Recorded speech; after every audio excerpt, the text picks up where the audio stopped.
Thank you for joining us once again on the State of Freedom. The State of Freedom is a listener-supported podcast.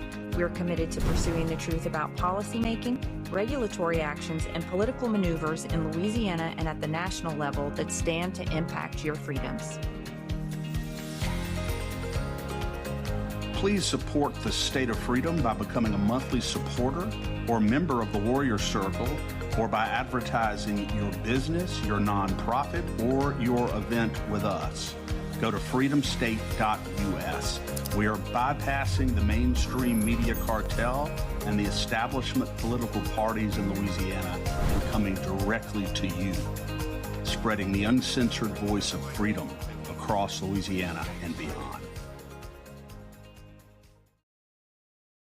Red Zeppelin is the best kept secret, but because of us, it's really not a secret anymore. Anybody who has not been to Red Zeppelin on Perkins Road in Baton Rouge, you're truly missing out. The best environment, the best service, and the best pizza in the state of Louisiana. Go to Red Zeppelin today. Tell them the State of Freedom sent you. Good morning, everybody. Happy Thursday. Welcome to the State of Freedom, where we are grounded in faith and the Constitution, where we're committed to giving voice to the truth, living with courage, and taking action. It is Thursday. It's March 20th, March 19th. It's March 19th. Wow. Yeah, it's 8 a.m. Central, and we are so happy to be here with you. Where has the week gone? It's evaporated, Chris. It's absolutely evaporated. That year I spent at the Capitol yesterday flew by. I know. I'm Danielle Walker, and I'm joined by my friend and co-host, the watchdog in chief, the unofficial mayor of the capital of Louisiana. But not allowed yet to carry a concealed handgun. Well, that's true. That's true. Chris Alexander. All right, folks. We are coming to you live by the hardest on Voice of the People USA TV and radio network, on Rumble, X, YouTube, Facebook. I think that's it. And we'd love it if you take a moment, give us a like, hit the thumbs up button, share this with your friends, anyone who has any interest in knowing what's happening in the legislature. And you can also catch it later or send them a Spotify or Apple version of this, which would be audio only. And I am also just sorry for the Rumble failure yesterday. I don't really know what happened there, but we pushed it out later as a pre-record. So if you missed it, hopefully you were able to catch it later. And if you've noticed, we rumbled on through, baby. We did rumble. We rumbled on through. All right. Well, today has been a long week. We've already said that. And a lot has already started to happen at the legislature. Today we're going to cover a lot of different issues. They fall into basically three buckets: power, security, and sovereignty. And when I'm talking about power, I mean who controls the systems. And when I'm talking about security, what are we protecting? And what are we being protected from? And then when we're talking about sovereignty, I'm talking about economic and resource independence, health independence. So those are some of the main themes that we're going to be digging into today, and I hope that you will enjoy it. But as always, before we dig into the weeds here, let me read the scripture of the day. Let me get this. Hold on, I need to take a sip. All right. We need the scripture of today. We need the scripture of the day. That's true. We definitely need the scripture of the day. Today. Yeah, it's taken a lot to get on screen today, folks, just so y'all know. All right. It is Galatians chapter 1, verses 13 to 24. It's a little bit of a longer passage, but you'll understand why shortly. And it's the Apostle Paul. He says, "Beloved ones, let me say emphatically that the gospel entrusted to me was not given to me by any man." Actually, I started too soon, so I'll skip down to verse 13, sorry. It says, "By now you've heard stories of how severely I harassed and persecuted Christians and did my best to systematically destroy God's church, all because of my radical devotion to the Jewish religion. My zeal and passion for the doctrines of Judaism distinguished me among my people, for I was far more advanced in my religious instruction than others my age. But then God called me by his grace, and in love he chose me from my birth to be his. God's grace unveiled his Son in me so that I would proclaim him to the non Jewish people of the world. After I had this encounter, I kept it secret for some time, sharing it with no one, and I chose not to run to Jerusalem to try to impress those who had become apostles before me. Instead, I went away into the Arabian desert for a season until I returned to Damascus, where I had first encountered Jesus.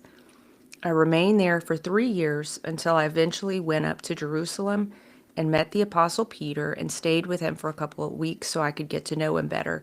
The only other apostle I met during that time was James, the Lord's brother. Everything I'm describing to you, I confess before God, is the absolute truth. After my stay in Jerusalem, I went to Syria and southeast Turkey, but remained unknown to the Jewish believers in Judea. The only thing they heard about me was this: our former enemy, who once brutally persecuted us, is now preaching the good news of the faith that he was once obsessed with destroying. And I'll read that the next verse too. It says, because of the transformation that took place in my life, they praised God even more. And this morning, the scripture reminded me that the Lord can meet with people and completely change their perspective and motivations in the blink of an eye. So let's be people who don't count anyone out. And as things are heating up in the legislature, I learned some things last night I was so mad about. So mad. I I know. was I was spitting nails. I And was we'll talk absolutely. about, I think we'll Yeah, talk about it. Yeah. we will talk about it, but it's important to remember that we're not fighting people. Let's remember we're in the midst of a very serious spiritual war, and we battle not against flesh and blood, but against rulers, against the powers, against the world forces of darkness, against the spiritual forces of wickedness in heavenly places. And I believe we will see many who are like Saul have their own road to Damascus encounter with the Lord and turn from being enemies to being proponents of the gospel. So I say, Yeah. let it start here. Let it start in Louisiana. And turning to God, Danielle, perhaps because of what they see in us. And, you know, even when we don't know what kind of influence we're having, we Yeah. may have no idea what kind of influence we're having. You know, there are days, Danielle, when I will leave the Capitol, when I've been down there for hours, and feel like, you can feel beaten down. I'm sure that everybody does sometimes when they leave that place. You feel beaten down, you feel defeated, you feel as though there were no victories. And I can't tell you the number of times on those days when somebody will call me and tell me, I appreciate, your testimony on this bill, or I really appreciate your conversation that we had in the cafeteria today. And those are just the times when people will reach out to me and Yeah. let me know those things. But there are times, I guarantee you, me, all of us, when we influence people, when we're perhaps, I mean, when we have absolutely no idea that we're doing anything that is of any effect positively on another person. And those are precisely the moments when Jesus can work through us most effectively. And Yeah. so we have to remember that it's not always when we're feeling, 10 feet tall and bulletproof that we really and feeling our oats. It's not really just in those moments that we influence others. It's often in the moments when we feel the most vulnerable, and even when we feel the weakest, that we influence people the most profoundly. So we can't really evaluate the effect we're having either by the results that we see in the short term, or by how we feel Yeah. personally. Yeah. Our feelings, God cares about our feelings, but we're no less an instrument to God based upon how we may be personally feeling on any given day. I hope Yeah. that makes some sense, because that's been my own experience. Yeah, it absolutely does. And Chris, I just think that you are such a great influence at the Capitol. I mean, I have seen you there and people really appreciate you. I mean, when I say that you're the mayor, it's true. You know, you haven't met a stranger. You're kind to everyone. Now people, look, there's people who may not like what you have to say on a given day and people who, may be more interested in throwing elbows, but at the end of it, it's not a personality difference, really. It's a perspective difference. And And Danielle, I think you're right. And one of the personal decisions that I've made is that, and it's just something that some people don't understand it really, because you know the natural inclination I think is for people to want to become really good friends and sort of grovel almost in the company of legislators, because they feel like that's the way you get things done. And I just have a different approach and a different philosophy. I'm never rude, and I'm always civil and respectful, but I make it a point not to become close friends with legislators. I don't socialize with legislators. I don't go out to dinner. I don't have cocktails with them generally, uh, unless there's some formal function and I see them, and I'm always civil to them. But I make it a point not to become really close friends and fraternize with legislators, because it's very difficult to do what you have to do and to do it well in the capacity in which I do it when you're close friends with someone. yeah, Because sometimes it's not always, I don't take any pleasure in having to call out legislators who do the wrong thing on issues that are very, very important to Louisiana citizens. I yeah, don't really like it, because I know that they don't like it. I'm sure it probably on some level stings them. And of course, it jeopardizes their political career. And they've worked hard to get elected to these yeah, offices. But, and so that's why I don't do it, because it just makes it that much harder when you're friends with someone. So I just make absolutely. it a point not to become social buddies with the legislators. And I think some people understand why I do it that way. Yeah, I think so. Well, and whether, like anything else, whether people understand it or not, it's an effective method, and that's the way that you feel called to do it. And yeah, I think you're exactly right. It would be so much harder to be effective. It'd be so much harder to testify against someone who's a close friend. So why put yourself in that position unnecessarily? Yes, or publicly call out terrible votes, Yeah, or call out weakness, or call, So we just have to. That's a policy that I think has served me well. And one thing they do know, Danielle, and they know this about the state of freedom also, is that we're going to be fair. We're always going to be fair. We're not going to be, we're going to try to get it right every time. And if we don't get it right, we're going to acknowledge that we didn't get it right, and we will correct it and move on. And I yeah, think really that's the reputation that we have. yeah. I think so. I hope so. Well, let's get into it, Chris, because there's a lot of ground we want to cover for what happened this week.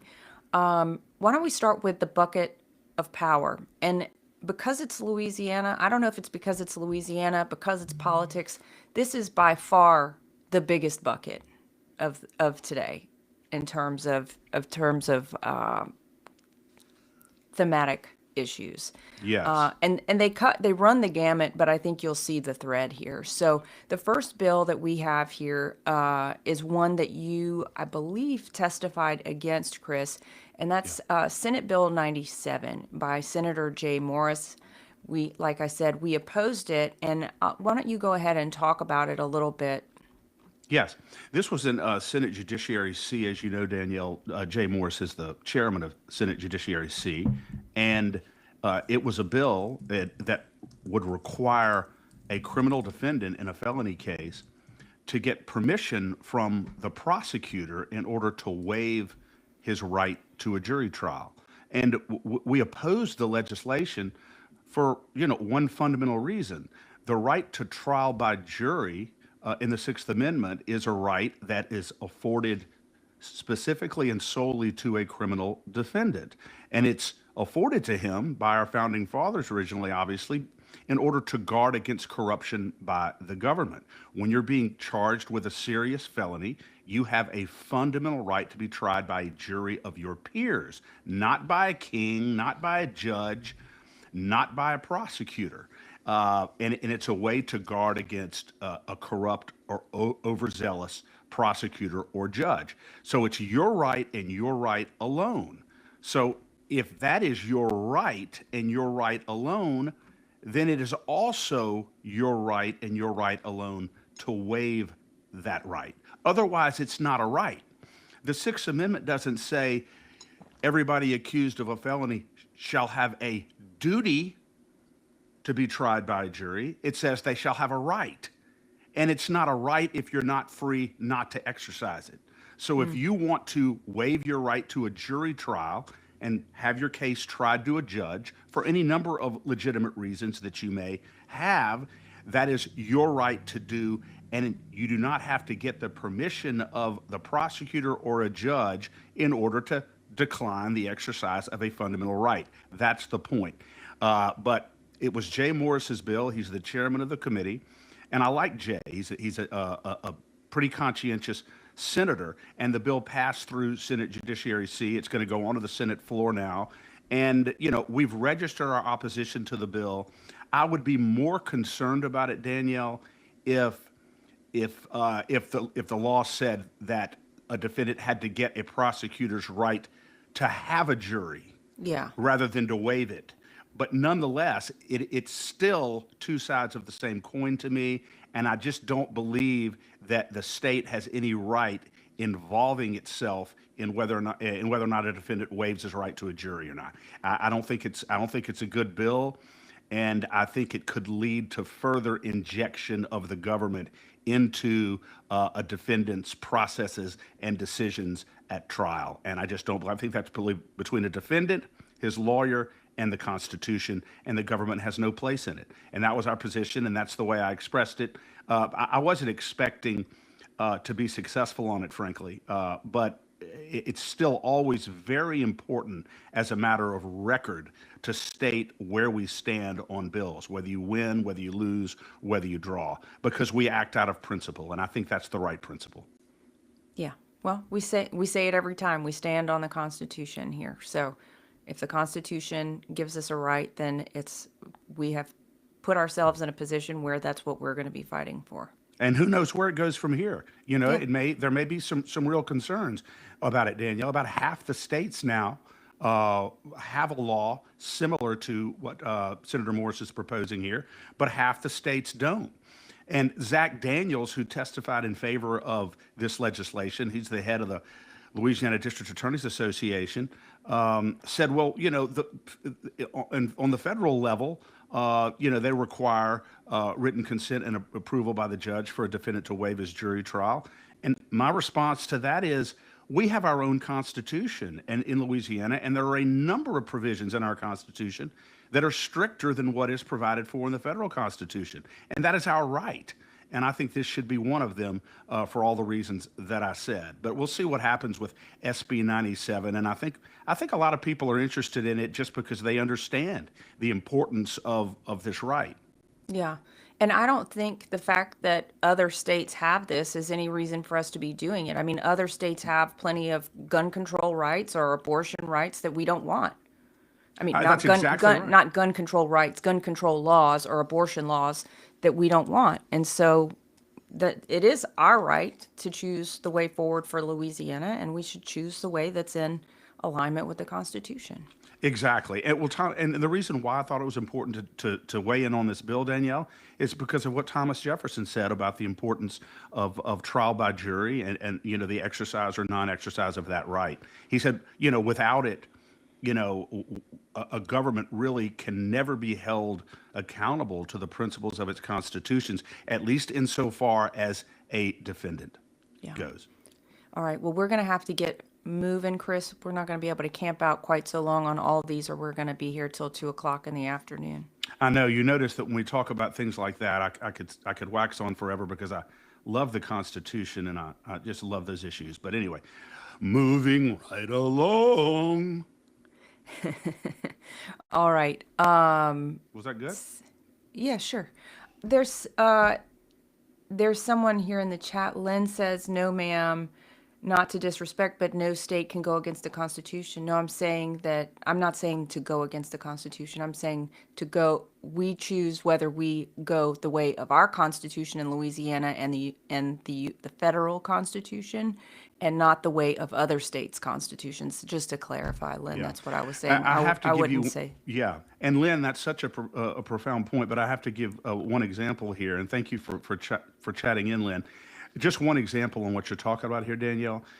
Under the federal Constitution, under the Fifth Amendment, it's Article 5 or the Fifth Amendment, one of the two, the law on eminent domain has been interpreted recently by the Supreme Court as much broader, really, than what the founding fathers intended it.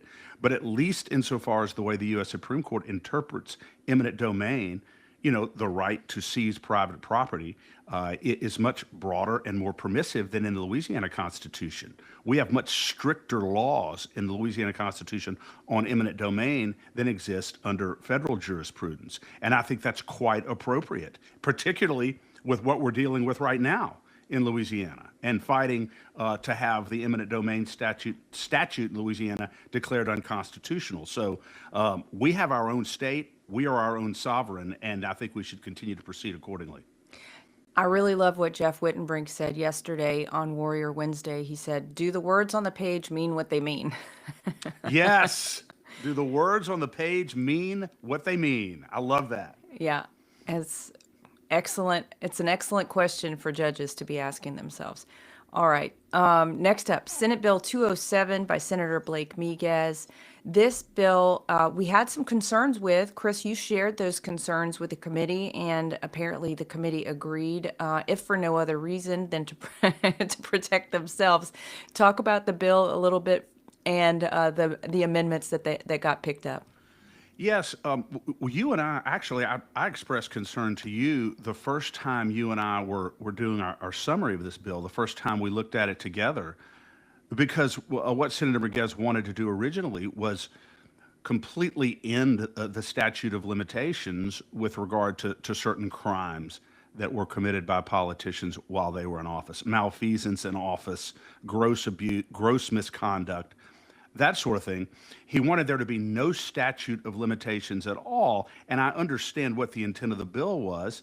It's because sometimes when people are in office, politicians, you can put your foot on people's neck, and can be very intimidated. And even for years after you leave office, they can be afraid to report any criminal misconduct that you may have been guilty of while you were in office. So he thought that there shouldn't be any statute of limitations on prosecuting powerful politicians for crimes committed in office. And I just couldn't go along with that because, no American citizen, whether they're guilty of a crime or not, should have to spend the rest of their lives under the specter or the potential of a criminal prosecution. That's just simply not the way we live in a free society. There's a time period in which crimes and prosecutions and allegations should be brought, after which you just can't do it anymore. So I objected to that. We opposed the bill in original form, and so Senator Miguez amended his bill to extend the statute of limitations for those crimes from 6 years to 10 years.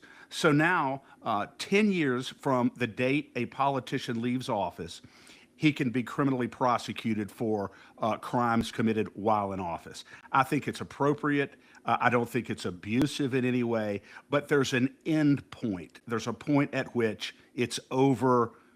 We don't have, nobody has to worry about being prosecuted for crime. And there's a practical reason for that, Danielle. Can you imagine if 20 years after someone left office, they were indicted for malfeasance in office and potential defense witnesses had died or had moved, evidence had been lost that could have been exculpatory evidence they could have used in their defense. It's just, and that's one of the reasons why there are time limitations on prosecutions, because it's very prejudicial to a potential defendant to have to defend against a crime accusation 20, 30, 40 years down the line. And so I think it's a good bill at this point, SB 207. So very successful in getting this amended for a 10-year statute of limitations on crimes like this. Well, and Chris, you and I debate almost all of these bills behind the scenes before we bring them forward to talk about on air. And one of the things that we were talking about is just the fact that, okay, so I have a problem with the idea of people being able to get off for committing a crime. I'm sure a lot of members of the audience have a problem with this concept that a political person who is there to represent the interests of the people would ever be able to get away with a crime according to the law, right? As laid out in the law. But one thing that you and I discussed was people who commit crimes tend to just keep committing crimes. Like if they're reformed, then that's what the statute of limitations is there to maybe help or to protect, right? You reformed, people didn't find out, you get a skippy. But chances are if you Skippy. are, yeah, you get a skippy. But if you are not reformed, you probably are continuing in your corrupt behavior and there's something else that could be prosecuted. Yes.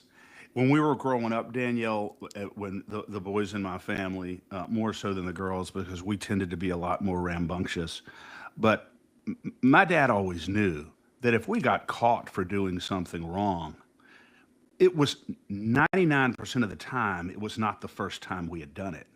It was the first time we had gotten caught. And so I think that's kind of what you're getting at. Most of these people who tend to commit crimes are not going to be somehow reformed. Sometimes it occurs, but most of the time there's a pattern of misconduct. Eventually, even if the statute of limitations runs out on a certain crimes, there's a pretty good likelihood that they're going to be committing those crimes again, perhaps in a different office, perhaps in a different atmosphere or environment entirely. Yeah. Because leopards rarely change their spots. Yeah, absolutely. And Chris, maybe we can just address something in the chat now. There's Jacques is messaging in from Facebook. I know, Jacques, thanks for tuning in. I saw that you were in the chat a couple days ago as well. He says that the people that started the CCS commotion are out-of-state liberals. They infiltrated conservative groups and fooled them. They even called themselves dumb rednecks. Nobody from Louisiana calls himself a redneck. Support Trump, support oil and gas, support CCS. And I will have to wholeheartedly disagree with you, Jacques. Appreciate the comment, though. I don't think that the commotion was started by out-of-state liberals. It was started by people whose property is being taken, as I understand it. And I think people here do call themselves dumb rednecks, probably from the middle of the state. I would say anywhere north of I-10. Down here it's coonasses, Yeah. pardon my French, but north of I-10, I believe redneck does apply. Well, I can tell you up in North Louisiana, where I'm from, certainly, and it's really, it's worn. People call themselves rednecks to compliment themselves. I mean, they like being rednecks. Yeah. And they don't mind the word. But Jacques, thank you for chiming in. I really, really appreciate it. And all I can say is that based on my own experience, going to multiple parishes and going to town halls and communicating with the folks who are in Save My Louisiana, if these people are Soros-funded leftists, then, I am going to be taking a hot air balloon to Berlin right when the podcast closes today. It's just, I haven't seen it at all. They have cobbled together the money that they've needed to fund their initiatives. Many of these people who are in Save My Louisiana own nurseries in central Louisiana, and the original motivation for getting involved in this was that the threat to their water aquifers from leaching CO2 if it's buried underground and starts to migrate. It really can affect the drinking water and the water they use for their plants. And so I just have not seen it. I'm not saying that there perhaps there's not some alignment of objectives here among liberals and conservatives, and that sometimes does occur.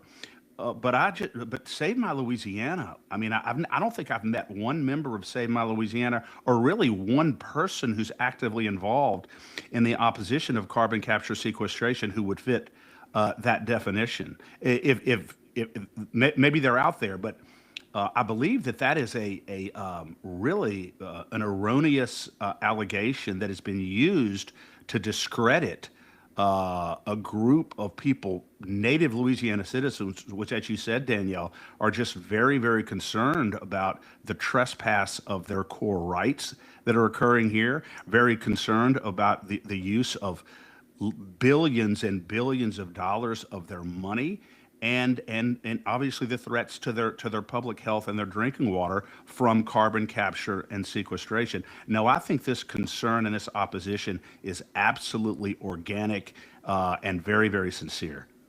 Yeah. Okay. Well, let's move on, Chris, but I just wanted to address that because I didn't want it to go No. And unnoted. thank you for chatting in, Jock, because Yeah. one thing we will always say, and I tell people this on our social media too, Danielle, we can disagree, but I will never, ever tolerate shadow banning. I will never tolerate the slightest infringement of someone's ability to speak, even if it's critical speech, even if it's speech that challenges us, even if it's speech that totally disagrees with us. It is very sacred to me, the right to free expression. So for that reason, especially I appreciate Jacques chatting in. Yeah. And as the sixth of 12 children, you know how to disagree well. And I know how to talk very, very fast. All right, let's move on. Senate Bill 277 by Senator Edmonds. This is a bill that kind of just hit me wrong, Chris. I just don't like it. It's to me. Thanks, Jacques. Appreciate it. It says I can't explain the emojis. It's like the fist bump emoji and the strong muscles emoji. All right. The this is a double standard that is going to allow for certain state officials, basically those who have statewide elective office, to carry a concealed weapon inside the Capitol. Now, on its face, I am always pro bills that will bring more freedom for people to carry a weapon. That's the Second Amendment shall not infringe. But I don't understand why certain people of a certain caliber or a certain office can do it and all the rest of us cannot. That's my problem. You know, Danielle, you've always been a purist when it comes to the Second Amendment. One of the first expressions you ever told me when we were talking about the Second Amendment was, "What part of shall not be infringed do you not understand?" And I think your difficulty with this bill is the fact that, okay, so this law would carve out an exception. See, even permitted carriers are not allowed to carry in the Capitol. It's just in the law. You can't do it. A regular law-abiding citizen can't carry, who can otherwise conceal carry, can't carry in the Capitol. But this bill makes exceptions for the Attorney General and a designated staff member, the Treasurer, a designated staff member, the Governor and a designated staff member, Secretary of Ag, I think, and a designated staff member, and other offices, Commissioner of Insurance. And your point is, why cannot an ordinary law-abiding American citizen exercise the exact same right in the Capitol that these powerful politicians get to exercise? Other than the fact that, because of many of the things they've done, perhaps people hate politicians more, and perhaps they have more, and a more immediate reason to have to defend themselves. I'm being somewhat facetious, but I think I don't understand either. I'm with you, Danielle. Why there have to be any exceptions to a rule? If you believe in the Second Amendment, apply it as it is written. Getting back to what you said, do you not understand the words written on the paper? Yeah.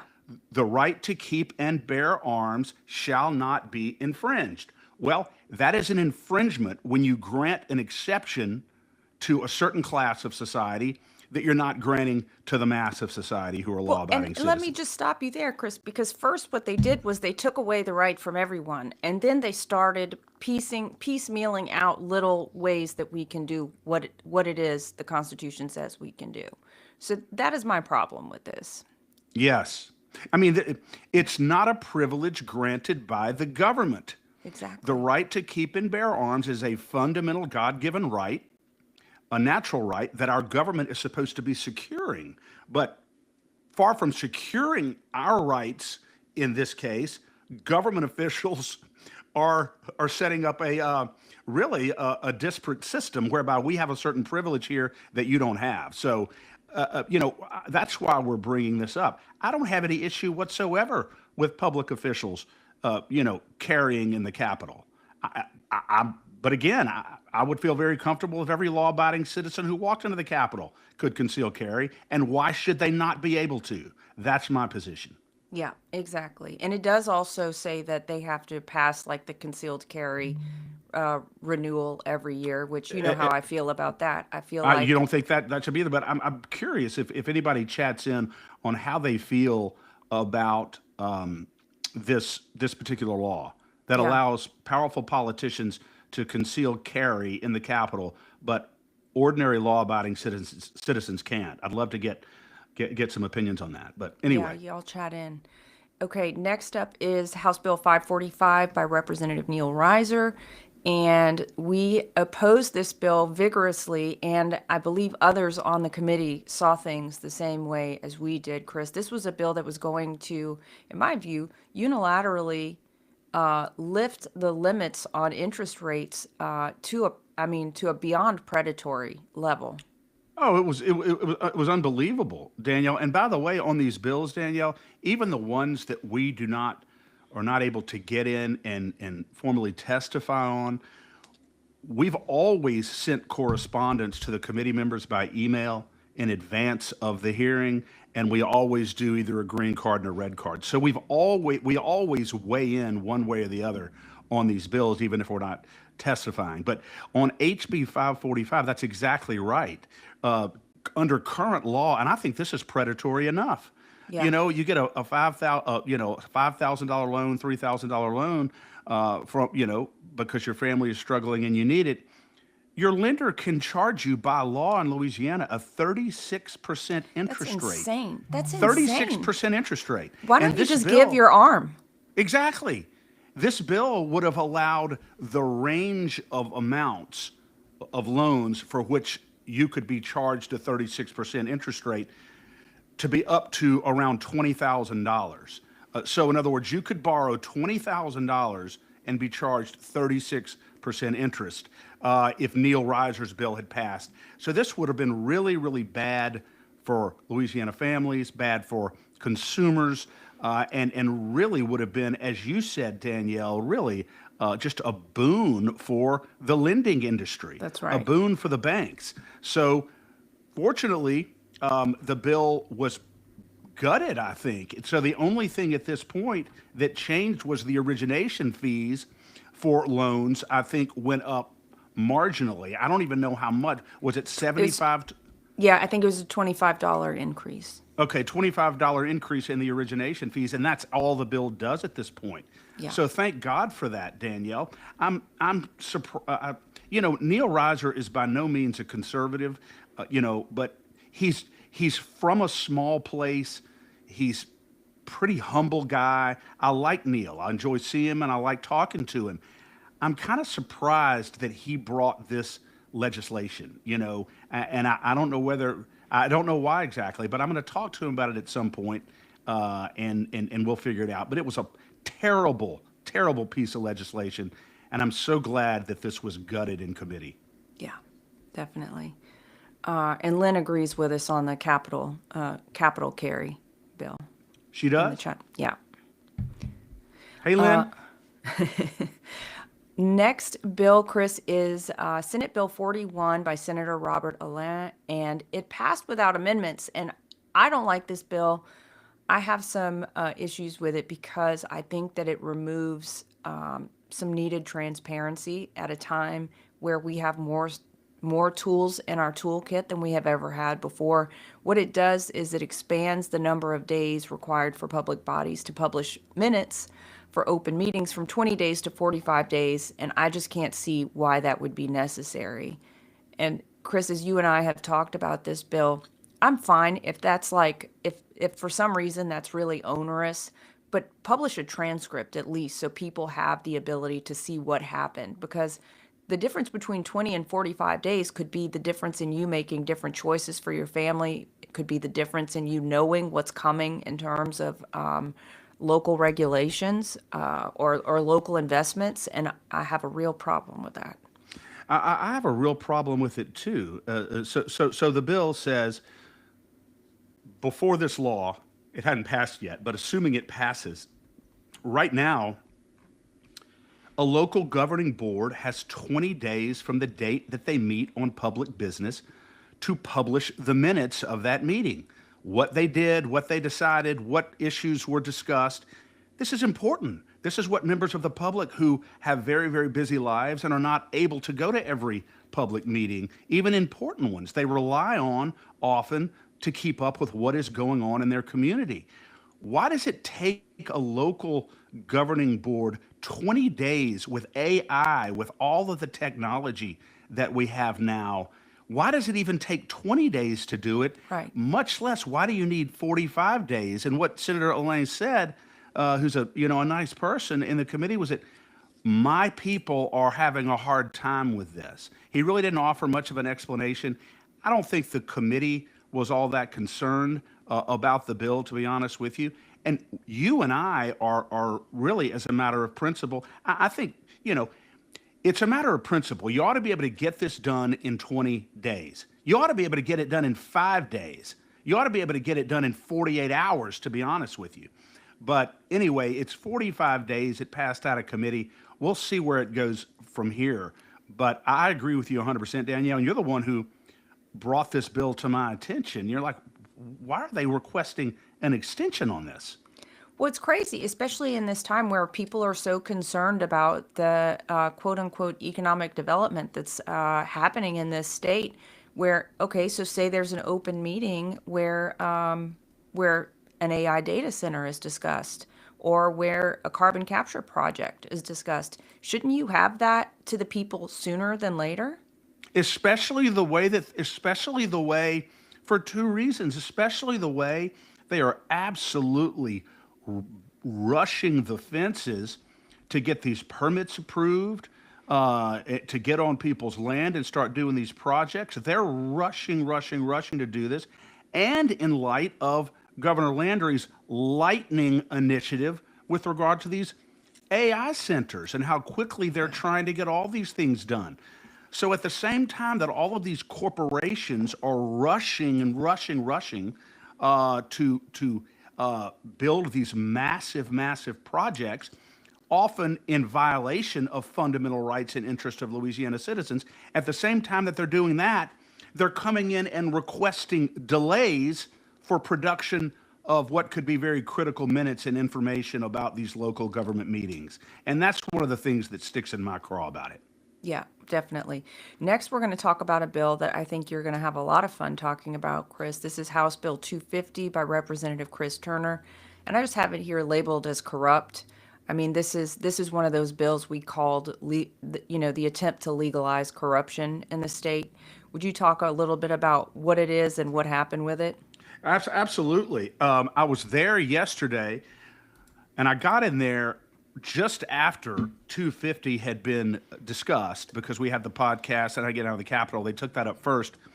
So we did our opposition card, and we had already communicated with the committee members on the bill. This is a Republican, Chris Turner, who brings a bill that would end the current prohibition in Louisiana. Right now, if you sit on a powerful governing board, the Board of Regents, the Board of Supervisors, or any other powerful governing board, and you have a family member who has contracts with the state or does business with the state of Louisiana, you have to disclose those contractual relationships, those financial relationships with the ethics board and with the public in order to avoid both the actual and or both the appearance of impropriety and possibly an actual conflict of interest. The idea is to make sure that your family member is not illegitimately benefiting in some way because of your position on a powerful board, or that you're not benefiting in some way indirectly through your family member because of your position on a powerful board. It's just a transparency requirement that is very, very important in Louisiana. Well, Chris Turner's bill would have ended that requirement and would have said that you do not have to make these financial disclosures anymore. And it was truly extraordinary that he would be bringing this. And you know who it was, Danielle? It was the Democrats on this committee who raised all of the proper objections to this bill. Former Judge Carter, who sits on this committee, said, "What are you doing here? I thought we were trying to get away from the days of Huey Long, when people did stuff like this every day and never worried about it. And I thought we were trying to get away from that. You're trying to take us back to it." He goes, and Chris Turner said, "Well, look, I don't even know what my family members are doing. I have to go around and try to ask all my family members what kind of contracts they have or what they're doing." He said, "If you don't know what your immediate family members are doing, you better find out what your family members are doing before you go in that." Nobody made you come up. Nobody made you come up here and sit on this board. And so they were raising very legitimate objectives. Unfortunately, all but one Republican on the committee voted for this nonsense, horrible bill. Yeah. And I think we have the Republicans who voted for this. And I'll just say right out, it was Rodney Schermerhorn, who was the sole Republican who not only voted against this, but explained exactly why he did, which was exactly the reasons that you and I expressed, Danielle, here. So it was Rodney Schermerhorn and 5 Democrats on this committee, 6 votes against, 6 votes for. A tie vote in committee means it fails. So Chris Turner's bill failed 6-6 in committee, and it almost passed because of Republicans. Yeah. Yeah, exactly. And I'll just name the Republicans who voted for this, Chris, which is the wrong vote, obviously. And that is, I believe, the chairman, Bobo Ye, Beth Billings, Les Farnham, Foy Gadberry, Dixon McMakin, and John Weibel. There were a couple of absences. I'll mention them as well. I don't know why they were absent, but Delisha Boyd, Mike Johnson, Rodney Lyons, Polly Thomas, and Mark Wright were absent for that vote. And I think one thing that this kind of vote tells me, Chris, is either that people that voted for it are wanting less oversight in the state, which is terrifying. I mean, we need stronger ethics laws and stronger enforcement of ethics laws, not less. And then the other thing it tells me is, even if that's not really the case, like, let's give everybody the benefit of the doubt. This is the kind of vote that shows me that there is some groupthink and some, what do you call it whenever, like, you're in a club, right? They're in the club. And so they want to support their friends at the Capitol instead of doing what is right. And this is a big problem that we have at the legislature. We see this time and time again, where people aren't necessarily voting for the bill on principle. They're voting for it because it helps their friend that they want to be ingratiated with for some reason. And look, I've talked to legislators about this. I know you have, Chris. There is a little bit of horse trading that needs to happen, but you don't horse trade on serious ethics rules. Danielle, goes back to the reason why I make it a point habitually avoid socializing or becoming close friends with legislators, because it's more difficult to do the right thing when you know it's going to meet with the displeasure of someone that you are close to. But 2 other points here, Danielle. One of the responses that Chris Turner said, well, the law's not changing here. You still can't do it. You still can't do it. I mean, you still can't do these things. You're just not required to report it. And Denise Marcel said, well, how is anybody going to know whether they're doing it or not if you don't have to report it? I mean, so that was Denise Marcel. And by the way, Danielle, the Democrats, I mean, I think it's worth mentioning because they were all over this bill in opposition. Yep. Denise Marcel did a great job. Candace Newell led the charge against this bill. Representative Walters, Representative Carter, and there was one other one whose name I can't think of. But again, Sure. it was the Democrats who pushed this bill back. Yeah, yeah, absolutely. And I think we'll see the same. Before we move on, I want to address Brian's comment in the chat. I think it's a very pertinent. He says the ethics board doesn't work. Webster Parish has investigated multiple officials, and the board refused to investigate. The ethics board doesn't hold officials accountable; they protect them. And Chris, you and I have talked about the ethics board having some challenges, some issues. We have a lot of issues with regard to the rules that even govern the ethics board, if I remember. But I don't know if you have any thoughts on that. Well, Brian, thank you for chatting in, and I certainly understand your frustration.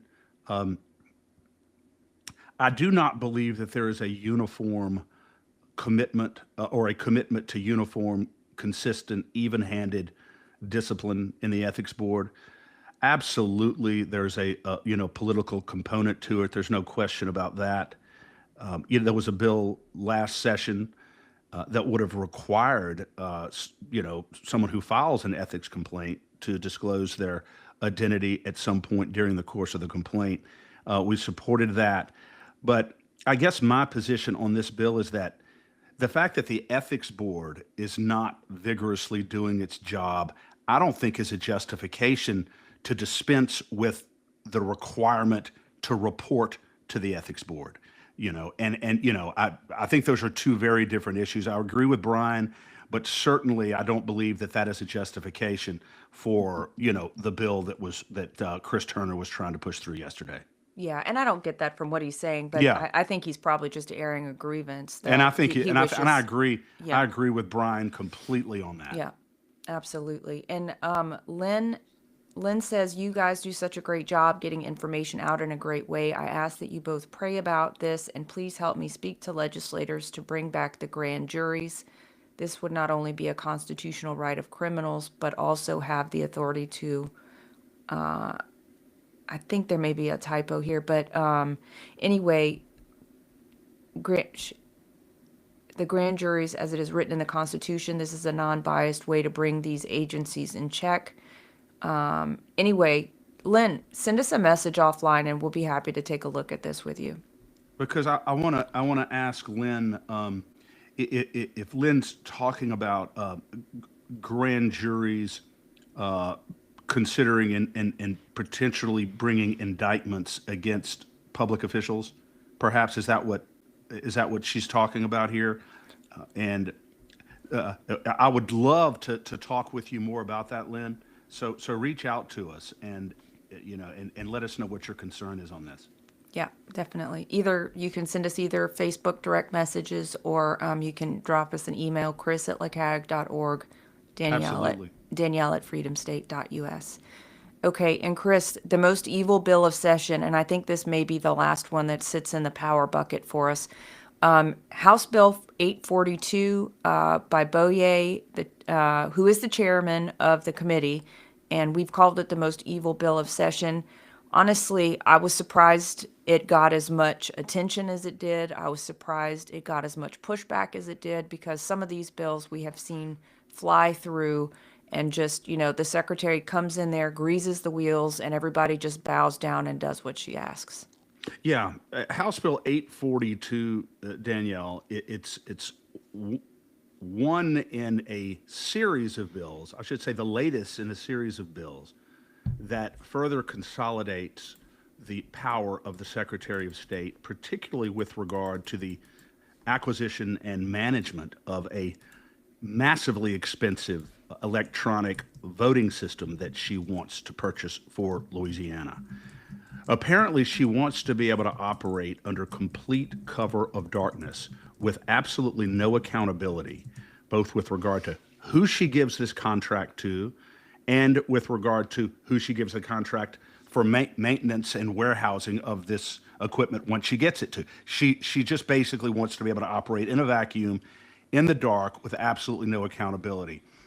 We testified in opposition, strong opposition to this yesterday, and one of the points that I raised was, Why is the Secretary of State trying to dispense with the Office of State Procurement, which is the office in Louisiana that is responsible for giving final approval with regard to any contract that's issued by any state agency to any private vendor? Why?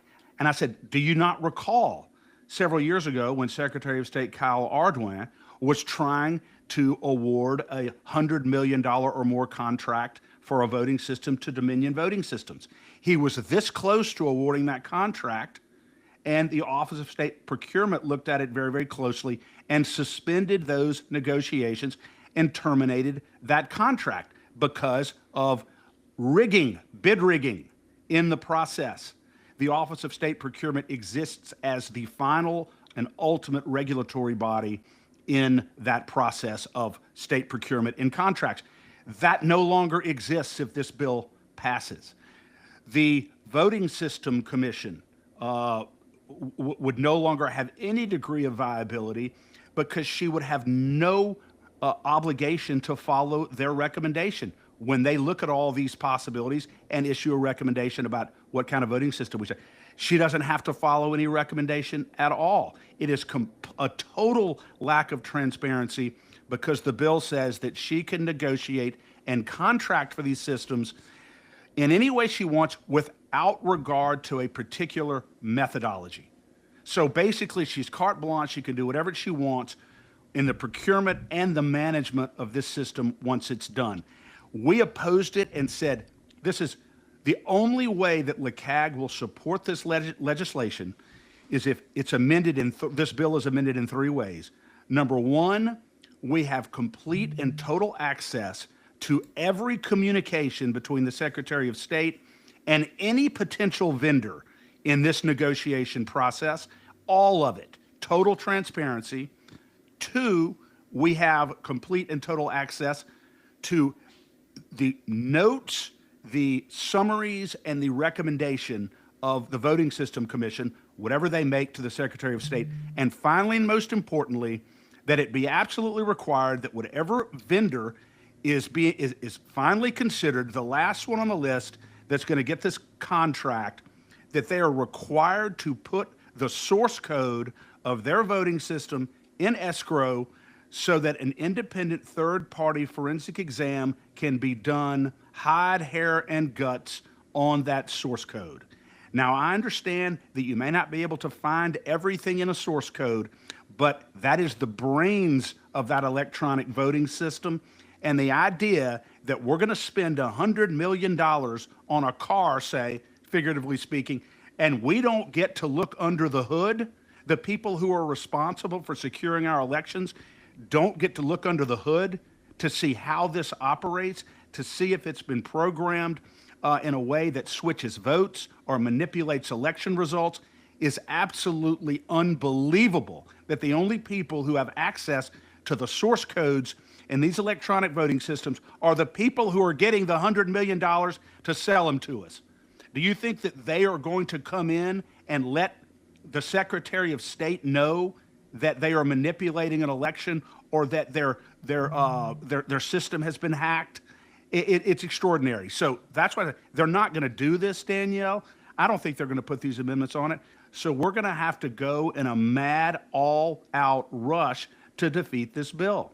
That's just the only way we can do it. House Bill 842, Bo Boye. Yeah, a couple points on that, Chris. I think, well, I'll save my super saltiest for another day. I don't want to get too riled up, but what I will say is I was very interested to see how Boye was going to handle this bill, because this bill was most probably drafted by the Secretary of State's office through her attorneys. And, you know, it's a long bill. So maybe he didn't understand the full implications of the bill. He didn't fully get what was in it. It is being billed as a technical update that happens every year. And this is the technical update that they love to put nasty, nasty provisions in. The Louisiana election, makes revisions to the Louisiana election code. It sounds so innocuous. Yes. But when you testified and when several Democrats raised what I thought were significant concerns about this bill, having not had enough time to read it, having not had enough time to read the amendments, concerns on understanding how this would actually play out in reality, and being completely dismissed by that. Representative Boyer sat up there and just did not, I mean, he didn't even blink. It was like he knew what he was doing. He knew what he was doing. He didn't say, you know what, I would like to, maybe we would give you a little bit more time. No, he was opposed to people having more time to read it, and he was completely silent in the face of these, of your testimony, Chris, which I found to be very telling. Yes, and well, his non-responsiveness, Danielle, was one of two reasons. Either it was precisely because he did know the nefarious intent of this bill, or precisely because he didn't, because he wasn't at all familiar with the bill. Either he knew it and just didn't want to try to defend that, or he honestly was not familiar with the bill. No, I Sometimes, disagree with that, Chris. I disagree because they gave him an out. They said, can we get one more week to look at this? If he had any concerns about this bill, if he was in any way worried about the provisions that were in this bill, he would have taken that out. how do you know that he didn't get marching orders from Queen Nancy not to allow the bill to be deferred? You know how they bow in homage to her. Well, all I'm saying is he cannot plead ignorance because the concerns were raised and he refused to take the out. And guess what? He has to be held account by the people of this state, not by Secretary Landry. And so I'm sure that she has her own retaliation system that she must mete out, but he's going to have to hear from people on this. He's going to have to hear from people. And I just want every listener to know it's so important that the listeners understand that these computer based voting systems are a cyber criminal's dream.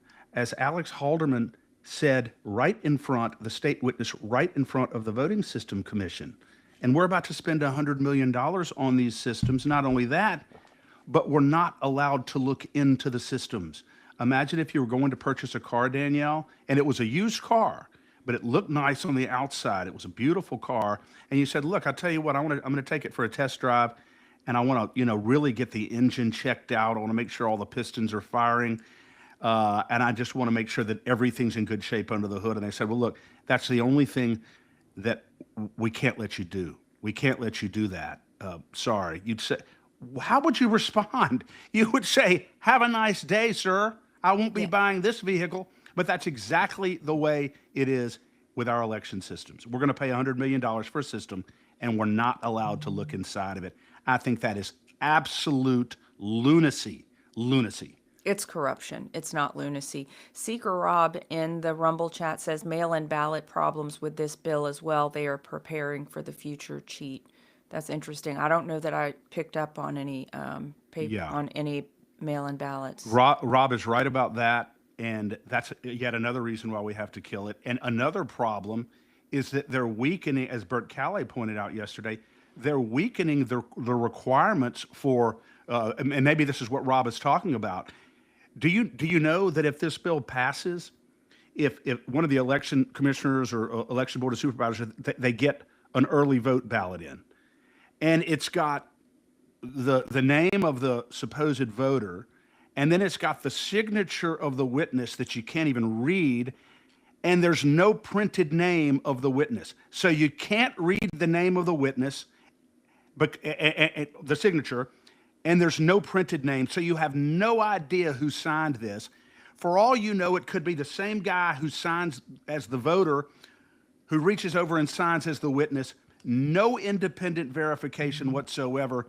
And they wouldn't be allowed to challenge that ballot on that basis. Can you believe that? Yeah. Yeah, I can believe it, Chris, and I really hope that we can find someone who has a backbone to bring a set of amendments on the House floor, because this is disgusting what they're trying to do, and it's sinister. They tried to hide it in this massive piece of legislation, and we're on to them. We have learned their 45-page tricks. bill, Danielle. Yeah. 45-page bill. When I was looking through it and trying to read this, I'm like, does this ever end? Is this thing ever going to end? Please. Yeah. And so, Rob is right. This is an all hands on deck to put a dagger in the heart of this bill. We've done it before on other bills, as Rob and Bert and people know, and we're going to do it on this bill because it's that important. Yeah. And it's probably worth mentioning the only people who voted against this bill as is, because it didn't pass with any amendments, it passed as it was presented. Well, there was some technical amendments to it, but Okay, right, there were yeah. no substantive amendments in committee. Yeah. Five, again, it was 4 Democrats this time and 1 Republican. The same Republican, Rodney Shammerhorn, stood up and said, no, thank you. But Wilford Carter, Ed Larvadane, Candace Newell, and Joy Walters all stood up against this bill. And let me tell you why that's significant, Danielle, and why I think it bodes well for the ultimate demise of this bill. This bill was authored by the chairman of the committee in which it was heard. It was the Yeah. chairman's bill. And yet, if a couple of Republicans had voted the other way, this bill fails in committee. So that's not a good sign when it's the chairman's bill coming out 8-5. I believe that there is fertile ground. Rodney Shammerhorn, who voted against it, is very respected in the legislature. I think he's going to pull quite a few Republican votes on the floor. I'm sure the Democrats will be uniformly, if the way the Democrats approached this bill in committee is reflective of what's going to happen on the floor, they're going to all vote against it. If we put the pressure on and really hammer this, I think we could defeat this bill. I feel cautiously optimistic about that, and we need to. Yeah, absolutely. And I was wrong, Chris. There's one more. There's one more bill in this power bucket. We're kind of moving through this slow, but I know if you watched on Tuesday, you saw that we kind of had to hammer through things pretty quickly. So we're trying to give these things a little bit more time. House Bill 388 by Representative Brian Glorioso. This is another double standards bill that we oppose. And I'm this bill, I was incensed by this bill. And Chris, I raised it to your attention, and I thought you were going to hit the stinking roof. I'm telling you, you want to talk about anger, you want to talk about absolute visceral anger, that Brian Glorioso would bring a bill, that an anti-solicitation bill that would ban an 18 or 19-year-old young man who has an American dream from going up to a homeowner's door and asking for their business if he does pressure washing or roofing or whatever it is that he does. He can't leave any literature or a business card on the door. Totally banned this anti-solicitation bill. Who the hell do you think you are, Brian Glorioso? Who the hell do you think you are? And I would say this: why the hell did you not include politicians in this bill? Why are politicians still allowed to walk up to a homeowner's door and hustle for votes and leave campaign literature at the front door? But a 19, 20, 21-year-old contractor who does not have the infinite resources of big corporations and their massive marketing funds can't go to a homeowner's door and try to solicit business so he can feed his family or buy a house when he's trying to get married and build his dreams. Screw you. I want you to know that I will be there, I will be testifying, and I'm going to demand that if you're going to pass this bullshit, you can include politicians in it as well. And the same restrictions should apply to you. Well, I'll say a couple other things on top of that, Chris. And you know I agree with you. People have every right to put up a sign in their yard that says no solicitation, or put a sign on their front door that says solicitor is not welcome. So why does Brian need to stand in the way of people managing their own business? I'll also say that, look, I live on the bayou. I live way at the bottom of the state.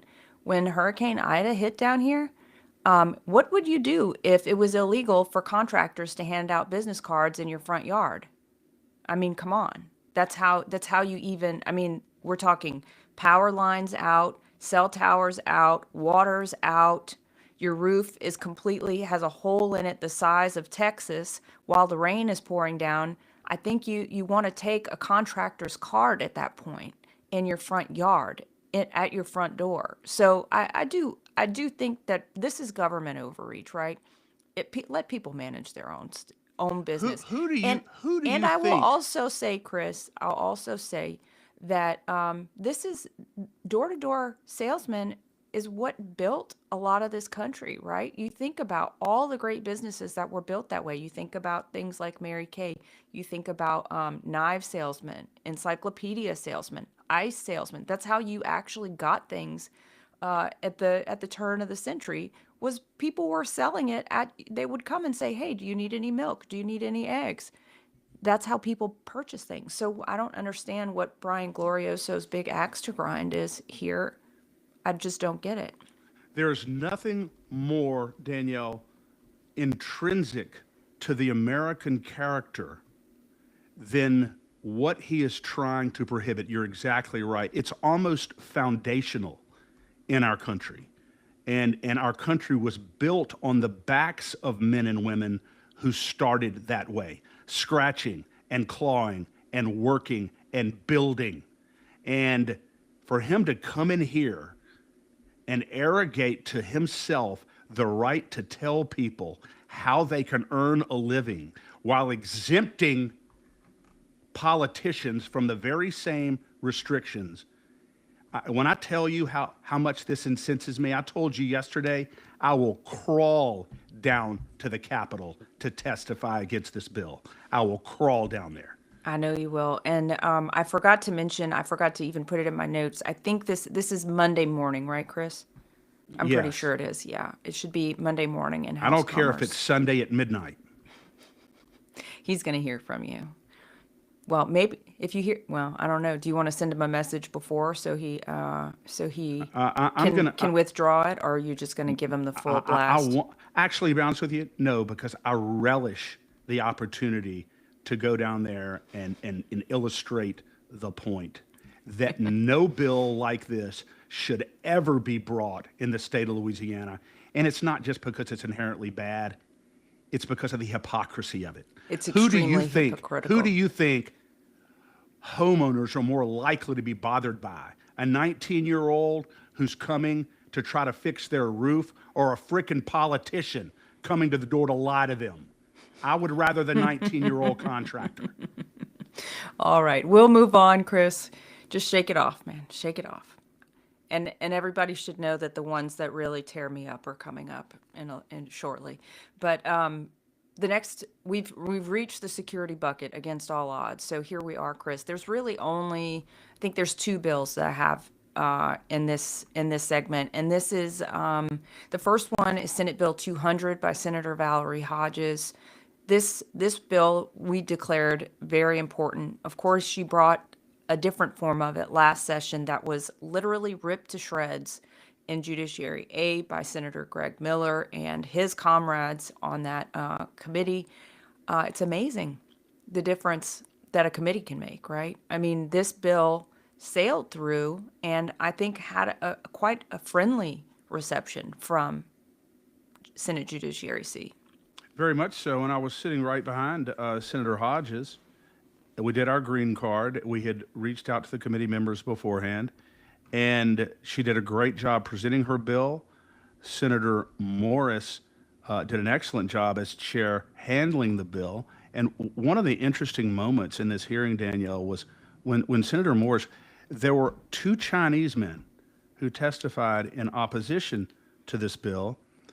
One of them was complaining about the fact that he thought, just as a Chinese citizen, that he could be swept into this, that he could have his property expropriated simply by virtue of the fact that he was an American, a Chinese citizen. But the bill doesn't provide that at all. There are very specific stipulations in the bill, You can't seize someone's property simply because they're a citizen of China. You can't do it. Some people may say you should be able to, but that's absolutely not in this bill. And Senator Morris asked him, he said, were you instructed, something along these lines. He said, were you instructed to come here and testify? And he said, I don't, he basically wouldn't answer. He goes, are you afraid of your government? Are you in any way controlled by your government? Wow. And no, it was some very, and basically the witness didn't answer the questions. Okay, he really didn't. But Senator Morris kind of drilled down a little bit on it. The bill, as you said, Danielle, got through Senate Judiciary seat without any problems whatsoever. And frankly, it would have been quite a surprise if we had to publicize the names of any Republicans on that committee, or any Democrats for that matter, who would have voted against a bill simply to allow, in the War Department's discretion and the state's discretion, if they look and find property within 50 miles of a military base that's owned by one of our foreign enemies, that they have the right to expropriate that property if they conclude that it poses a threat to our security. It's absolutely critical that it got through there, and it did with no problems, thank God. I didn't even have to testify. I just sat behind her, did our green card, and I was so happy that there was no problems. As you said, a very different atmosphere than Comrade Miller's committee from last year. Yeah, definitely. And so I'm very pleased for Senator Hodges. I know that I'm sure she was a little gun shy going into this after the beatdown she got last year, so unjustified. So I'm very pleased to see this moving forward, Chris. And the next bill I have here is Senate Bill 29 by Senator Patrick McMath, and this is about the security. I mean, it's kind of a health security bill in a way. It's his bill, Chris, that would require reporting of the vaccine schedule to sudden child deaths. And you may want to talk about this. It kind of has changed shape since he Yeah. initially put it forward.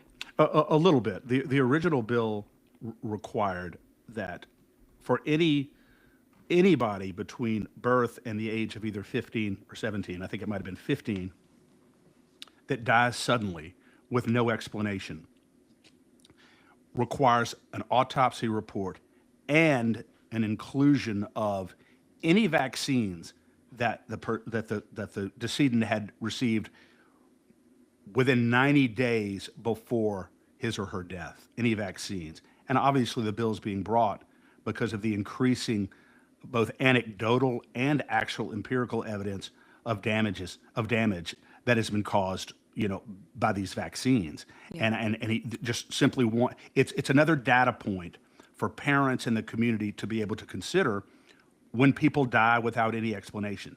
So that's what the original bill would have done. The amended version of the bill removes the requirement for an autopsy, but keeps the requirement in that within the investigative death report still has to include any vaccines that were administered to the decedent within 90 days of their death. That was the main provision that we wanted because we have a right to know if our loved one passes away or someone we know passes away, even if we don't know them, because there's a communal interest in all of this to know if they received vaccines shortly before they died. It's an important bill. It got through committee as amended, and I'm interested to see, Danielle, whether or not Republicans in our state legislature, who really are beholden to Big Pharma, a number of them are, Yeah. be interesting to see what their posture is on this bill, because I don't think it's a bill that Big Pharma is going to be very fond of. Yeah, probably not, because we know that there's been a rise in the last number of decades, I would say, in sudden infant death syndrome. And I think that was the main issue that Senator McMath is trying to address with this is let's get to the bottom of this, because that never used to be a thing. And there is a strong correlation between sudden infant death syndrome and vaccination. It's extraordinary. I mean, when Robert F. Kennedy Jr. gave the stat, and you know these issues far better than I do, Danielle, but I know that the incidences of autism since these vaccines have been mass administered to kids have just catastrophically, dramatically increased, however you want to say it. I don't know what exactly the stat was before. It was like one in hundreds of thousands or one in a million. It's one in 36 kids and like one in 18 boys now that Yeah, develops autism if they've been vaccinated. Are you telling me that there's no connection there? I mean, how can right, you say that? right. Absolutely. Anyway, I know. I saw a segment from Dr. McCullough last night. I was watching, and he was talking about definite. There's definite causation, provable causation from the combination vaccines, like your MMR and those. That his team uncovered those findings, and he said that the scientific community hasn't come out against it because the proof is irrefutable. wow. Yeah. Wow. All right, now let's get on to kind of our last topic theme here, and that's sovereignty, which is tends to be my favorite generally. The first bill is currency sovereignty, sovereignty to buy and sell things using transactional gold and silver currency. That is House Bill 797 by Representative Ray Cruz. I was as shocked as anyone that this passed with only technical amendments in House Commerce. I mean, he's faced strong opposition and headwinds in previous years. So super pleased to see him getting this across the finish line. Yeah, he's faced strong headwinds and rather sophomoric questions from people on the Commerce Committee who apparently know very little about commerce. But Yeah. nonetheless, House Bill 797, Danielle, there really was nothing objectionable about the bill. All this bill really does, it really encourages and invites banking institutions and retailers to accept gold and silver as transactional currency. It doesn't require them to do it, but he sets up what's called the Bayou Gold program. I'm sure they're going to have a database that's accessible. It will include the names of every entity, every business, bank, retailer that accepts gold and silver as transactional currency. So I think it's really a bill designed to encourage and further develop the market for this. And if it continues, who knows? Maybe next year he'll come back and be able to take this another step. Yeah. But there was nothing objectionable about this bill. Yeah. And I mean, as you and I were speaking about last night, there's no reason for businesses not to want to be part of this because it's a Visa card or a MasterCard, right? Or a Discover card. All it is, I mean, the transactional currency is used through a debit card type function. And so, I mean, this in some ways is not groundbreaking, but in other ways it is because it's broken through a big barrier that has existed in this state. So very pleased to see this move forward and looking forward to seeing what he does next year. Maybe next year we'll get a depository, Chris. And maybe so. That would be great. But another thing, Daniel, psychologically, every time Ray Cruz goes before this Commerce Committee and is able to educate them more about the importance of this, it's a welcome opportunity. Yeah. Last year, they were cold, they were ignorant, they were asking questions about the price of milk, and which I know absolutely just, you were like, what in the world are they talking about here? And so they went from that. So we had to amend the bill last year. He went in and got something passed last year, not this.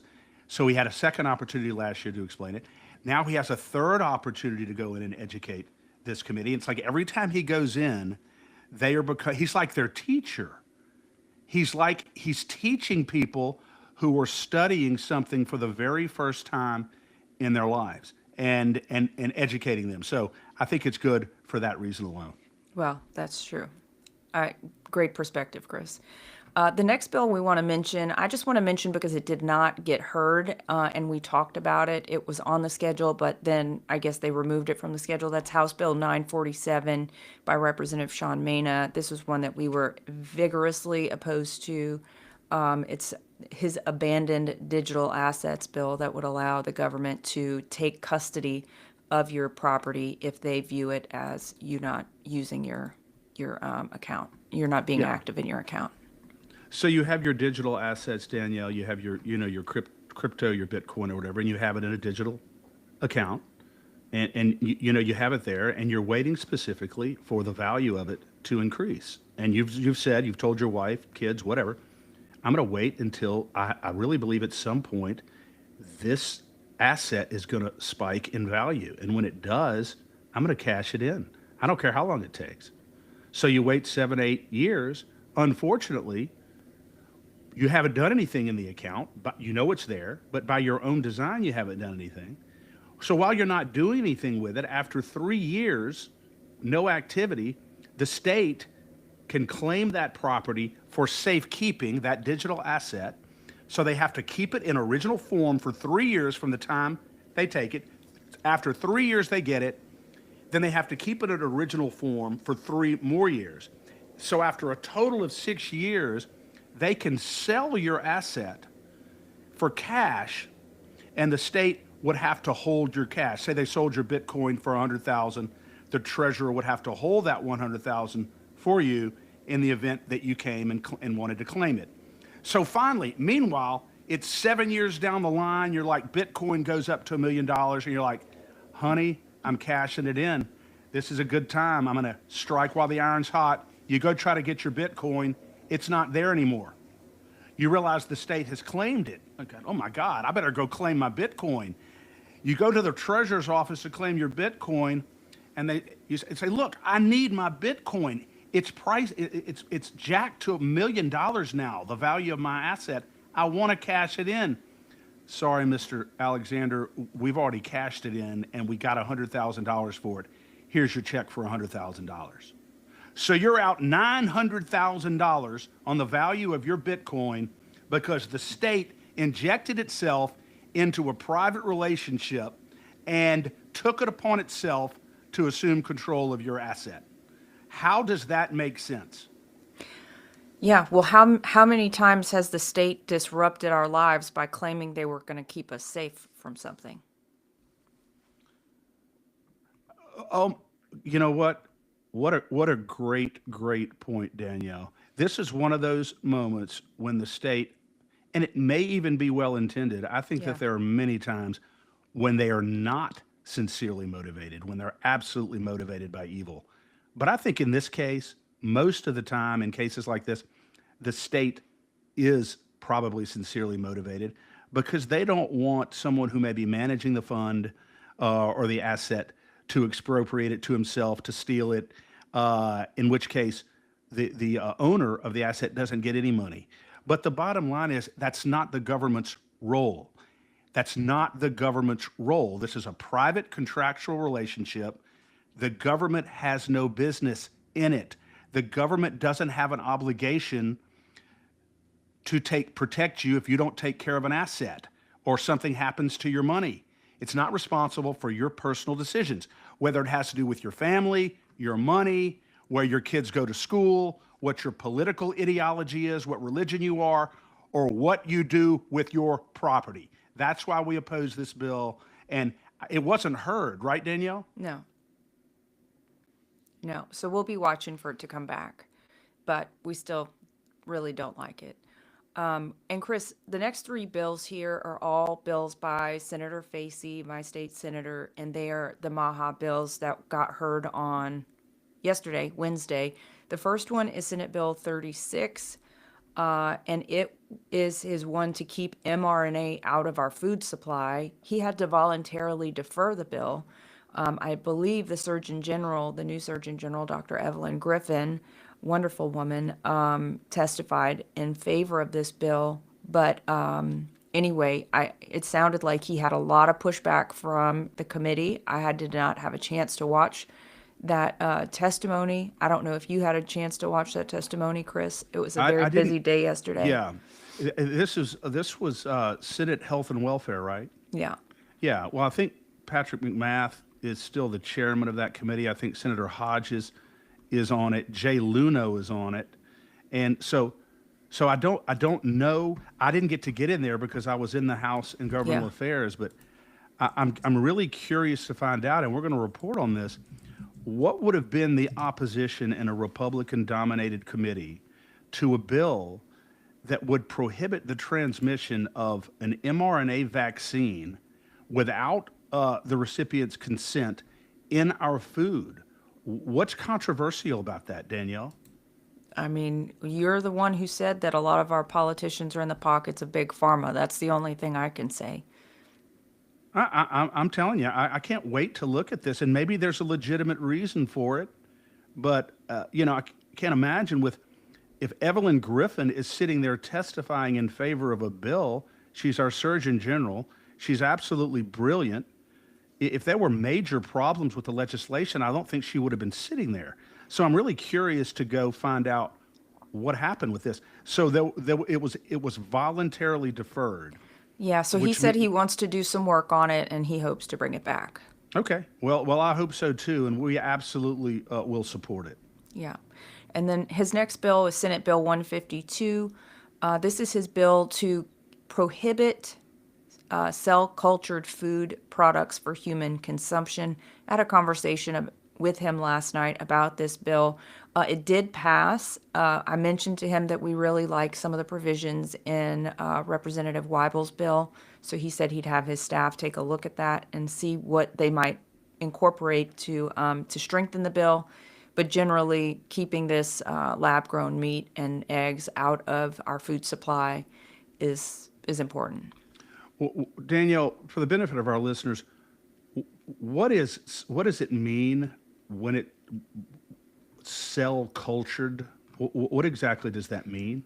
So what my understanding of it is, or at least my basic understanding of it is, they take actual meat, like actual animal cells, and they grow them in a petri dish. So it's I guess it's derived from real muscle tissue, but then, it kind of, I don't know how they're feeding it or how they actually get it to grow, in a lab setting, and they're calling this real meat. Well, I guess you could say that, but to me, it's Frankenfood. I would like my meat to stay in the animal, and then the animal gets killed, and then it gets butchered. I don't need it to be grown in a lab. Who knows what chemicals they're using to grow these things? I just don't trust it. It doesn't seem right. It seems to violate natural law, Chris. I don't know how else to Yeah. say it. So they're actually developing the food in a lab synthetically. Yeah, and I think Jeff Bezos is the one who has the lab-grown eggs that he's selling. So this stuff is, look, the people who are doing this don't have the best interest of us at heart, and I think we can just take that as a signal that this is the 2.0 version of trying to get us to eat bugs and telling us that it's so good for us and we'll love it. Which they did. They tried that for years and people were just not into it. Imagine that. Excuse me, could I have some salt on my bugs? So gross. They're so evil. Okay, Chris. And then the last bill, this is the one I was spitting nails over, and this is the one that led to a phone call with Senator Facey. But Senate Bill 4, it's his bill that would remove fluoride from the water system, and it got amended into such a disastrous way. So his bill, at least as it was last year, I thought as it was presented this year, would have prohibited water to be fluoridated.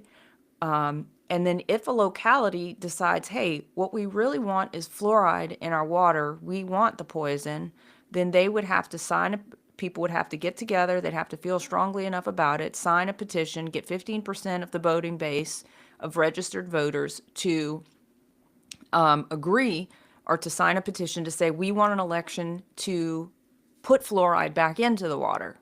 Well, because of such strong opposition from the dentists, he had to reverse this bill. So now the people who don't have fluoride in their water get to keep not being poisoned. The people who are actively being poisoned, like us down here in Terrebonne, we have to keep the fluoride, and now we have to go fight to have a local election to get the fluoride out of the water. So that's just the opposite, Danielle, of what last year's bill said. That's just the Exactly. opposite. Exactly. And I feel like it's a high bar. I was so incensed by this. I said, why do we have to fight so hard to not be poisoned? The people who are already not being poisoned in this state don't have to do anything to continue to not be poisoned. I would like for us, Chris, to, when we get offline, to take a look at the history of water fluoridation laws in the state, because there has to be another way to do this. Why should we have to?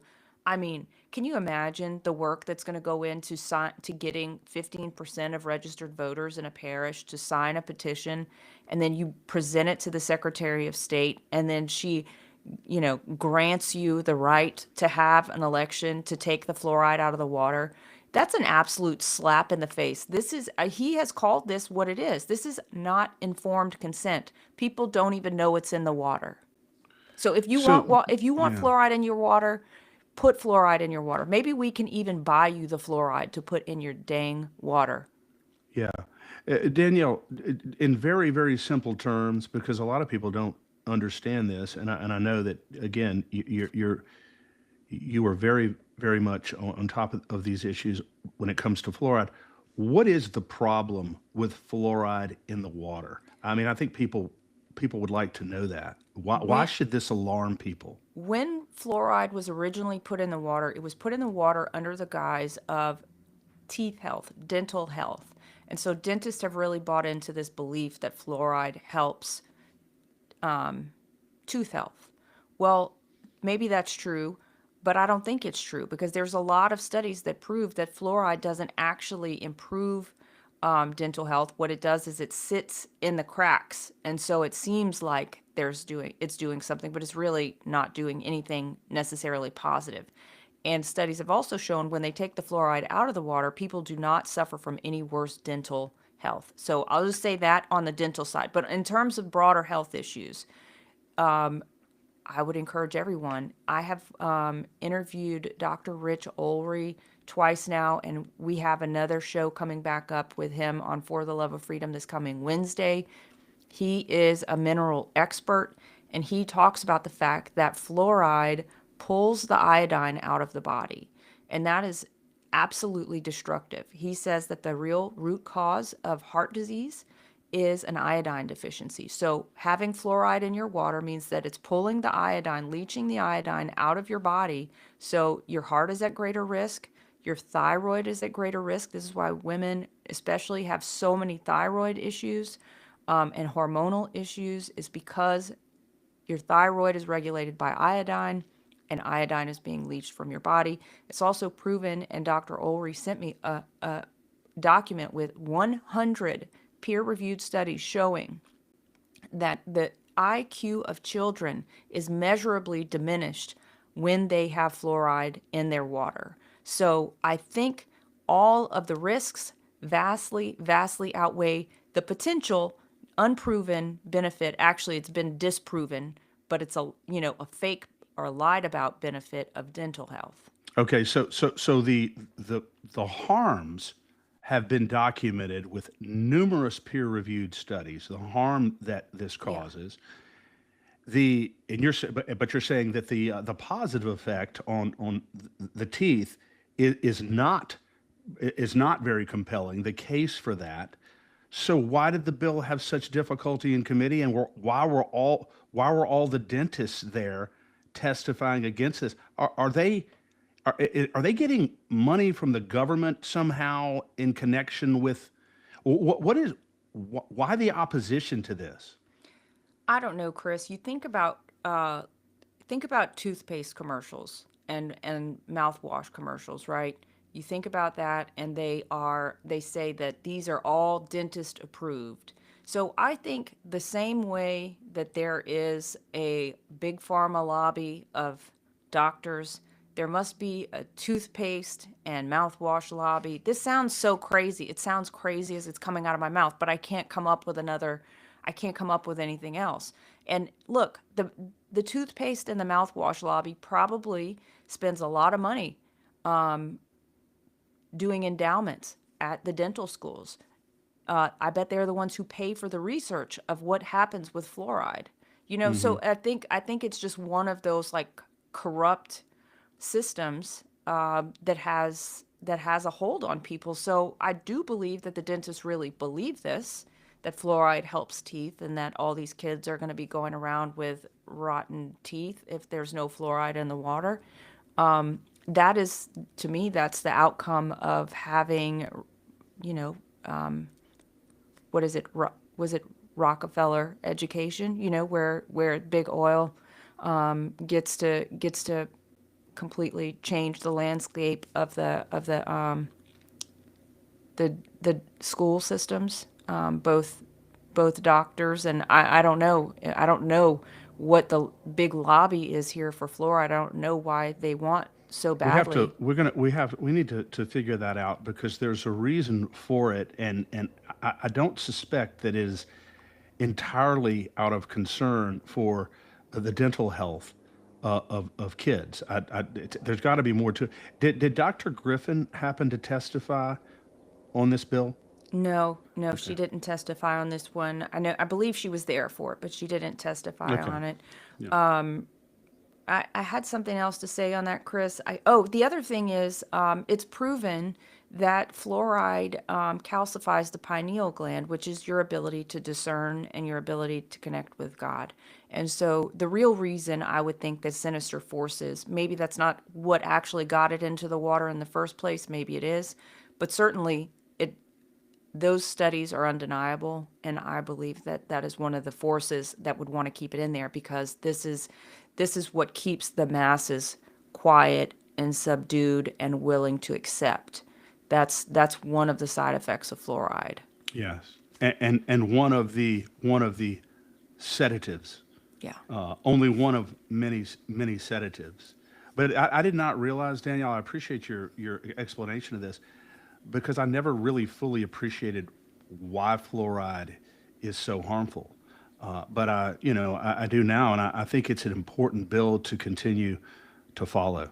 Yeah.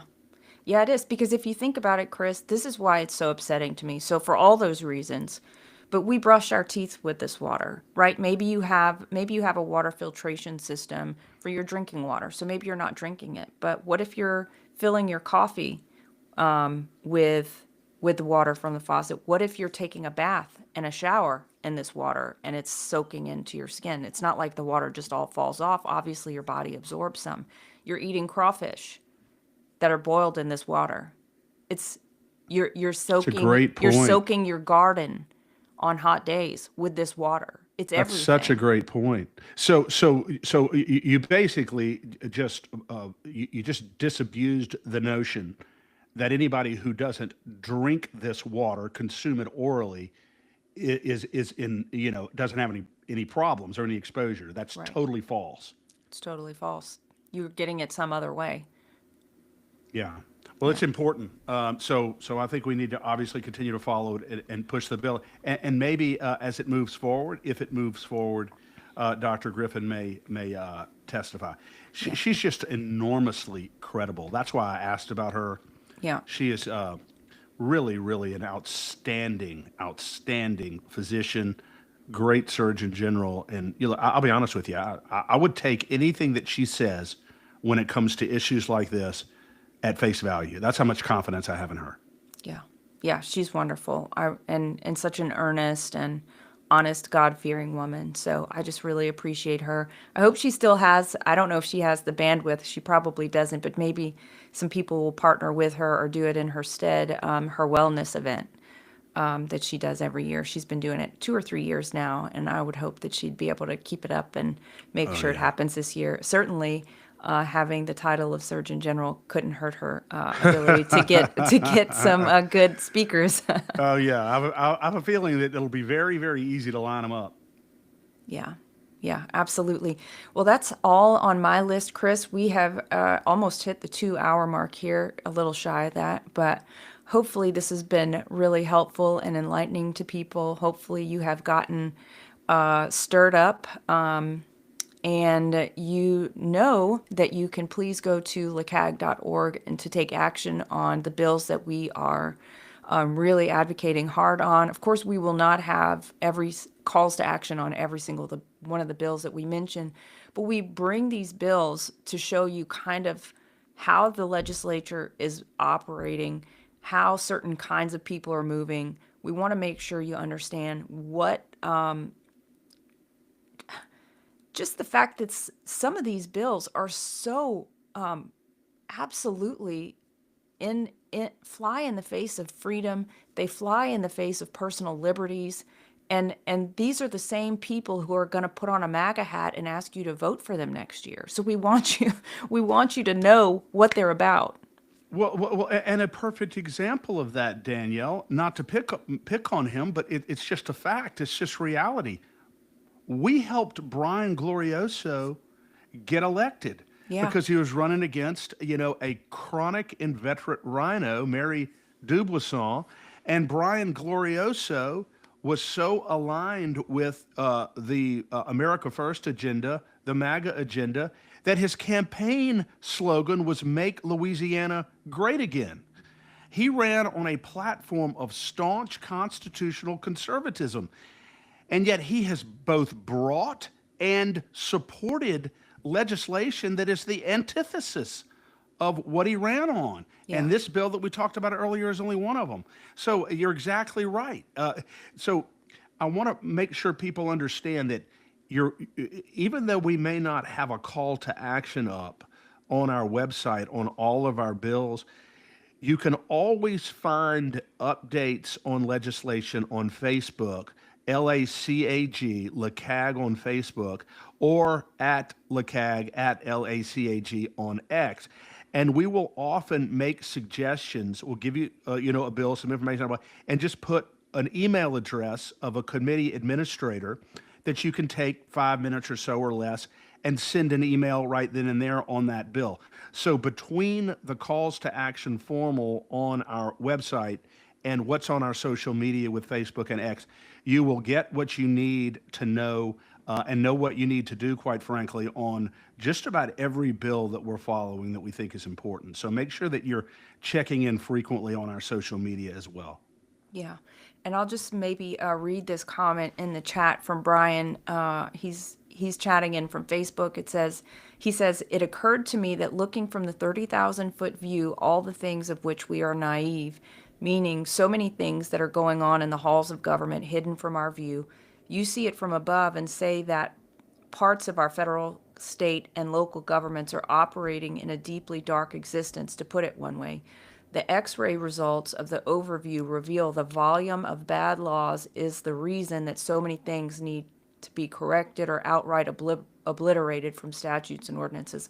I could not agree more with you, Brian, and I have to say, I don't know if you are new to this show, but one of the main things that has been the drumbeat for me is that at the beginning of every session, if our governor and legislature were serious about freedom, if they were serious about making this state work well, they would spend the first 2 weeks to the first 3 weeks of every session going through old bills and repealing them to restore freedom, to restore order, to restore a less bureaucratic oversight, less nanny state kind of nonsense. But instead, what they do is they chock this thing full with 1,400 bills to get through in 3 months. A lot of which 1,400. a lot of which want to take your liberty, a lot of which want to make your life more difficult, like Representative Dixon McMakin's bill that says that you can. He's brought two bills this session that I think he's brought more bills that are also terrible, but two in particular. I'm like, whose side are you on, Dixon?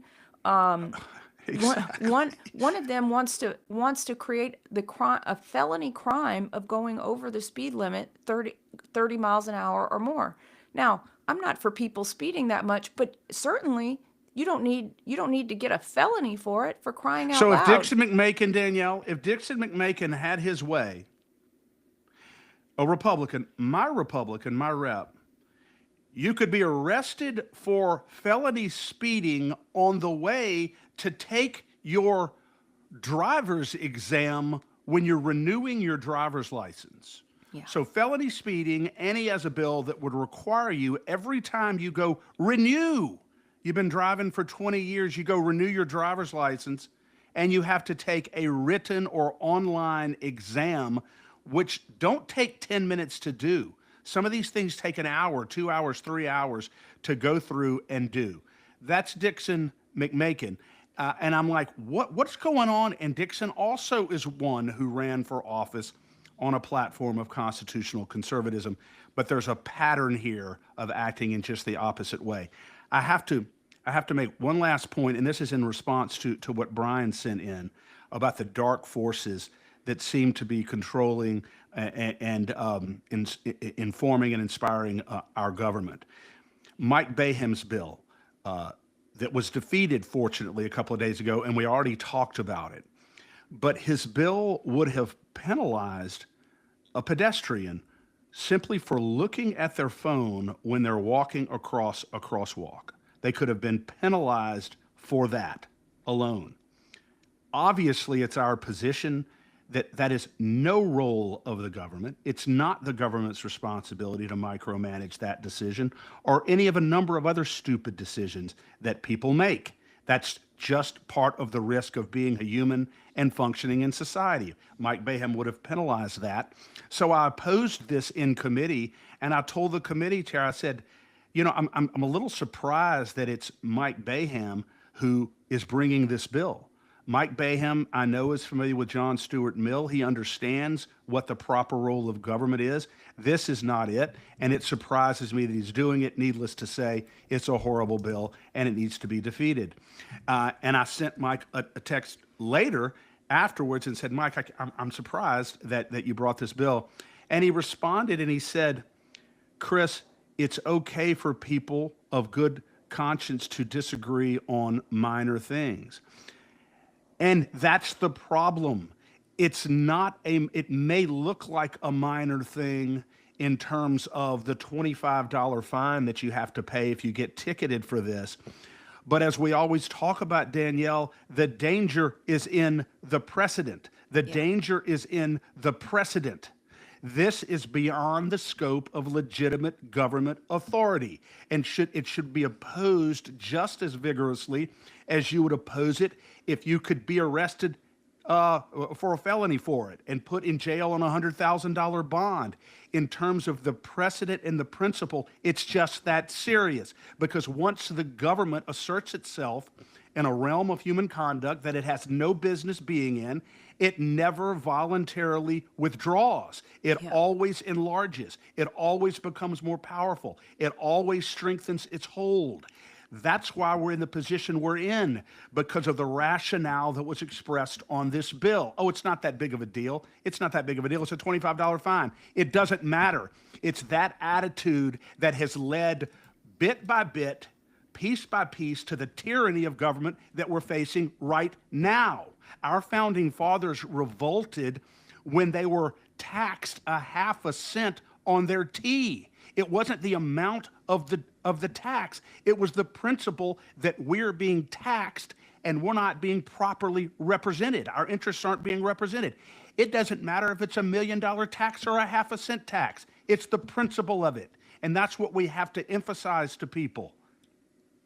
Well said, Chris. Absolutely well said. And yeah, I can't add anything to it, because you're right. It's not a small thing. It is our liberty that he's trying to legislate, right? And one thing that's been notable to me these last couple of years is I'm not saying that Democrats don't bring liberty stealing bills, because they absolutely do. But the volume of liberty stealing bills, if you were to stack them up one next to the other, this year, the Republicans far outweigh the Democrats when it comes to liberty stealing bills. Danielle, it is so amazing to look at. And you and I have been through all 1,400 bills, and I have to agree with you. All of the bills. Now, look, believe me, the Democrats have their share of misguided bills. You know, the bill to automatically increase gradually the minimum wage without regard to market conditions, without regard to an employer's ability to pay a higher minimum wage. You and I have discussed that that would result in chaos Yeah. in the market, and probably result in a lot of people being laid off because the employer can't afford to pay them this. So the Democrats have their share of really stupid bills, but you're right, Danielle. I think on balance, the Republicans have more. And the reason why it is so much more bothersome to me is that the Democrats are not purporting to represent principles of constitutional conservatism and limited government, whereas we are, our party is. And that's why I'm more incensed when I see this from Republicans than I am when I see it from Democrats. Yeah. Yep. And we will be following this. We will absolutely continue to follow the session next week.